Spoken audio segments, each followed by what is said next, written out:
I really like this dog bed cover. The fabric is a very nice quality. It's fuzzy and it's soft, and the elastic goes all the way around, and it's very stretchy, which means that it stays on and it's easy to put on. Everything was very well finished, and I've already put it through the wash and it came out beautifully. The bed underneath is in great shape. It's just difficult to launder because it requires me to unstuff it completely because there's no inner bed. But I washed it, put this cover on it, and now I won't really need to wash the whole thing on it so much. Myra, why don't you lay down? Atta girl. That's my oldest dog, Myra.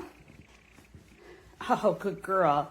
And she likes it. She likes to curl up in fluffy beds. She deserves it.